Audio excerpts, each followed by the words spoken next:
Assalamualaikum warahmatullahi wabarakatuh.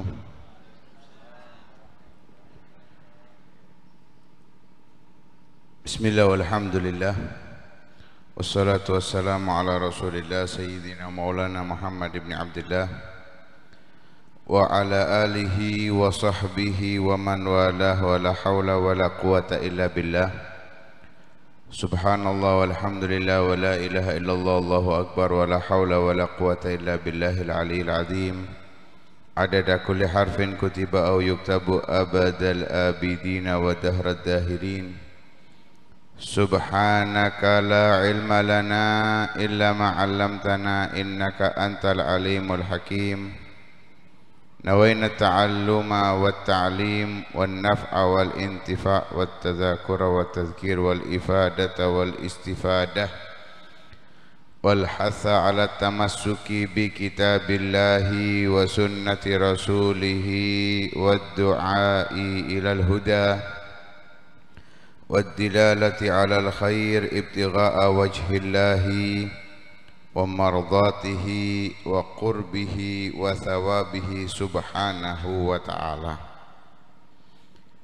Yang saya hormati, saya muliakan para alim ulama, para asatid, wabil khusus guru kita Al-Ustadz Al-Habib Hadi bin Sekaf Asgaf, sesepuh bini sepuh jajaran takmir Mushallah Darussalam,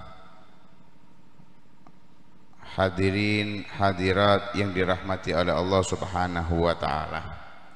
Alhamdulillah, Allah masih memberikan kesempatan kita di tahun baru ini untuk terus semangat mempelajari ilmu yang diajarkan oleh baginda Nabi Muhammad sallallahu alaihi wasallam. Semoga semangat kita di malam yang penuh barokah ini ditularkan kepada keluarga kita, teman-teman kita, sahabat kita untuk selalu senantiasa mencari ilmu minal mahdi ilal lahdi. Amin amin ya rabbal alamin. Hadirin hadirat yang dirahmati oleh Allah Subhanahu wa taala, melanjutkan kajian kitab Risalatul Jami'ah sampai dalam pembahasan di dalam masalah zakat.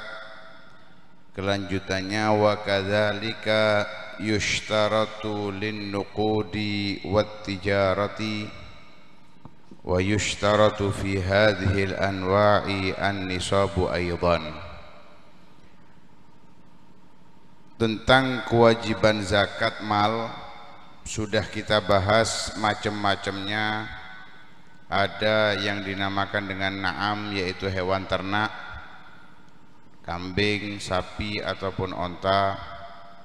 Ada yang dinamakan dengan nagdan, emas perak atau semisal emas perak, yaitu uang. Kemudian yang ketiga at-tijarah, dagang, kulaan tepung, dodolan tepung. Lek kulaan tepung dodoli donat itu bukan tijarah, enggak wajib zakat. Kemudian ar-rikas, barang temuan masa jahiliyah yang berbentuk emas dan perak.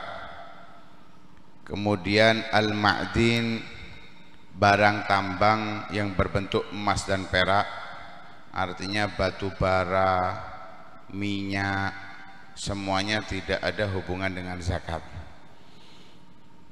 Kemudian yang keenam yaitu al-mu'asyarat, yaitu biji-bijian, makanan pokok yang dimakan di masa biasa-biasa aja, bukan di masa kepepet atau paceklik.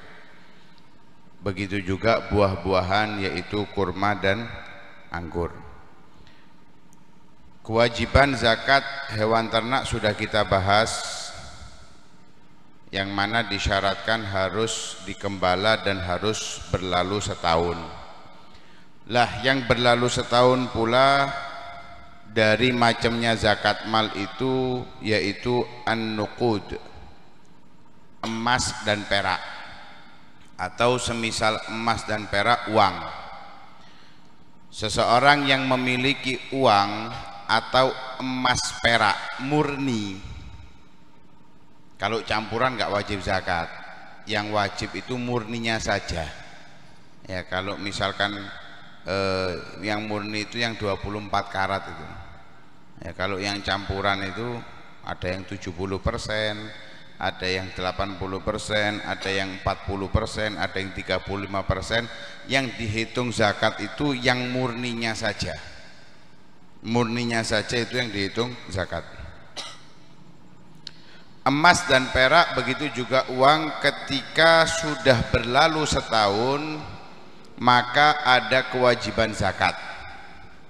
Punya emas, punya perak berlalu setahun, atau punya uang berlalu setahun. Uang yang dimasuk ini uang nganggur ya, bukan yang diputar buat dagang, enggak, uang nganggur, tabungan lah istilahnya. Punya tabungan selama setahun maka ada kewajiban zakat. Tapi enggak serta-merta moro-moro setiap tahun mengeluarkan zakat, enggak. Begitu juga at-tijarah, perdagangan. Kalau dagang setahun maka ada kewajiban zakat. Jangan nunggu rioyo zakatnya. Jadi mulai dagangnya kapan ya dihitung setahun ke depan maka wajib zakat. Tapi mau itu emas perak ataupun tijarah, perdagangan, ataupun uang, atau yang sudah dibahas kemarin tentang an'am, hewan ternak, itu semua begitu juga nanti yang masuk dalam masalah rikaz, barang temuan jahiliyah, ataupun barang tambang, itu harus mencapai nisab. Kalau nggak sampai nisab nggak wajib zakat. Jadi sampai nisab baru wajib zakat. Lah nisab itu apa? Nisab itu qadrul ladzi tajibu fihi zakah. Kadar yang dimana ditentukan dalam kadar tersebut baru mulai masuk kewajiban zakat. Seperti kita singgung di pertemuan sebelumnya, kalau punya kambing ya kalau sudah sampai 40 baru ada kewajiban zakat. Begitu juga sapi 30. Kalau onta mulainya 5, punya 5 onta sudah mulai kemasukan wajib zakat. Lah kalau emas, berapa gram emas itu? Emas murni 84 gram baru wajib zakat. Kalau punya emas murni 84 gram baru kena wajib zakat. Lah kalau misalkan nggak punya, kalau 84 gram ya nggak wajib walaupun sudah berlalu setahun. Perak 588 gram, punya perak 588 gram maka wajib zakat. Lah ini kepemilikannya dari awal sampai akhir tahun harus sampai nisab. Jadi awal misal punya emas 84 gram ini pas tahun baru Hijriah ini. Tahun depan masih ada 84 gram emas itu berada di tangannya pas tahun baru maning, ketemu tahun baru maning, maka wajib mengeluarkan zakat karena sudah sampai nisab. Apalagi sampai 100 gram ya, sampai 1 kilo, duwe sak ton mas, masya Allah. Pagi-pagi ya rek, ojo ngenteni zakat ya. Kalau uang berapa? Ya uang itu bisa dikeruskan pakai ikut perak, iku lek loman, lek rodok medit tapi sik loman sik rodok, tapi lek duwe duit dikerusno emas karena perak harganya murah. Kalau nggak salah terakhir saya tanya itu 15.000. Ono ahli perak ya ono 15.000. Kalau dikali 588 ya kira-kiranya itu sekitar piro 7 jutaan mungkin ya. 8.800.000. Jadi duit 10 juta wis kena zakat sampean. Itu kalau ikut cross perak. Kalau emas, saiki emas 2 juta Bu nggih. Bu, Pinten saiki Mas? Hah? Telat kabar jenengan Bu. Wis 2 juta saiki. Iku sing 70 gram balik, 70% iku. Kalau murninya sekarang 2 juta lebih. Nggih. Wis 2 juta lebih, lek kali 84 berarti 168 juta. Nah, 168 juta baru kena wajib zakat. Lah, beda cerita kalau tijaroh dagang. Kalau dagang awalnya nggak harus sampai nisab. Misal awal buka awal kulaan hari ini tanggal 1 Muharram misal. Wingi 1 Muharram ya. Misal 1 Muharram kulaan dijual untung, kulaan lagi dijual untung, kulaan lagi dijual untung, terus seperti itu sampai ketemu tahun baru yang akan datang. Kok ternyata sampai nisab. Nah, karena wajib nisabnya di dalam perdagangan itu di akhir. Ketika sudah sampai nisab maka wajib mengeluarkan zakatnya. Wajib mengeluarkan zakatnya. Wa wajibun nakden wa tijarah. Terus berapa yang harus dikeluarkan kalau sudah sampai nisab? Kewajiban yang harus dikeluarkan pemilik emas ataupun perak atau uang, begitu juga pedagang ketika sudah sampai nisab dan berlalu setahun, yang wajib dikeluarkan itu adalah rub'ul usyri, 2,5%. Kalau istilah bahasa Arabnya itu rub'ul usyri. Rubu' itu seperempat, usyur itu 10, 1/10. Jadi 1/4 dibagi 4 dibagi 10.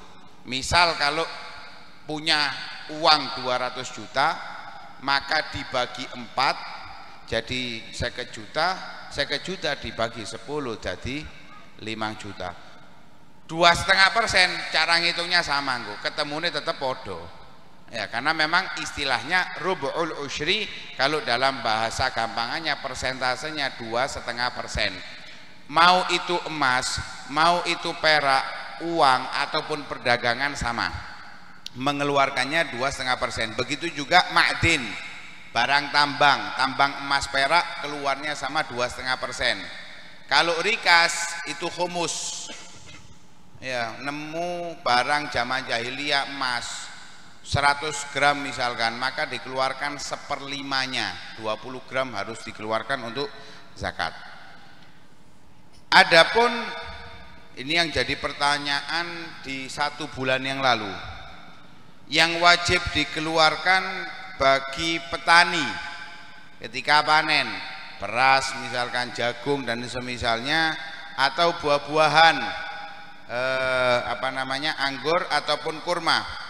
Tentunya di situ ada persyaratan-persyaratan yang harus dipenuhi, yang dihitung itu bagaimana jumlah totalnya.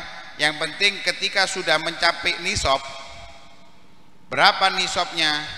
Nisabnya itu 5 wasak, khamsatu ausuk, 5 wasak. Kalau diperkirakan 5 wasak itu 300 sok. Nah, biasanya kita kalau zakat fitrah itu pakai hitungan 1 sok atau 4 mud. Berapa biasanya kalau zakat? Riyo zakat fitrah niku pinten biasa Bu? Bu, gak ngetokno ta Bu? Pinten biasa zakat fitrah? 2 kilo 7,5 on nggih.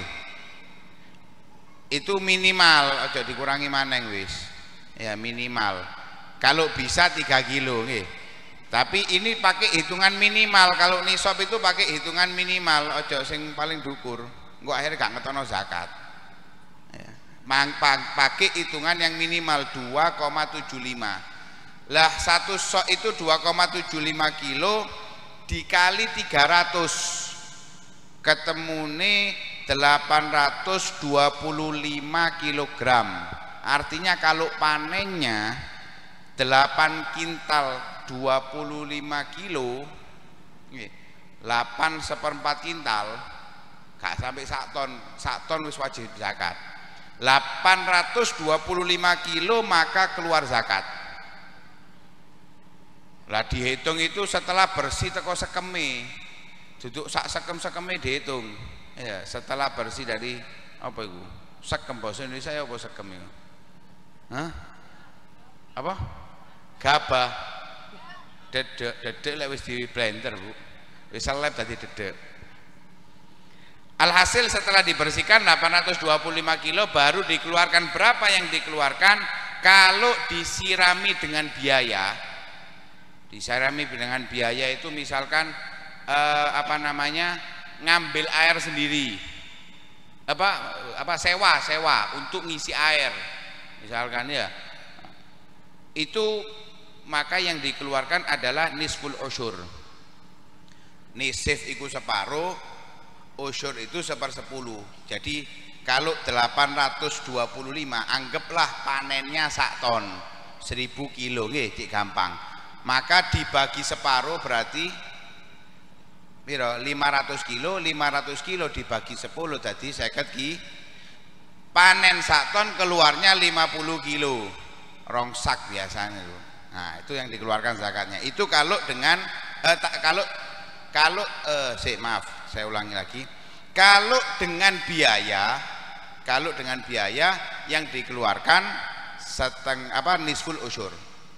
Ya, jadi kalau 1 ton maka yang dikeluarkan 50 kilo. Tapi kalau tanpa biaya, ya, airnya itu tanpa biaya, udan, nggih. Udan sedino, telung dino gak udan, udan maneh sedino, telung dino gak udan, kan aman nah. Itu tanpa biaya, maka kewajiban mengeluarkannya 10%. Jadi kalau panennya 1 ton, maka yang dikeluarkan 100 kilo. Kok akeh temen? Ya seperti itu ketentuan dari Nabi SAW, karena berhubungan dengan makanan. Ya, makanya dikeluarkannya agak besar. Ada hikmah yang terkandung di dalam masalah zakat zakat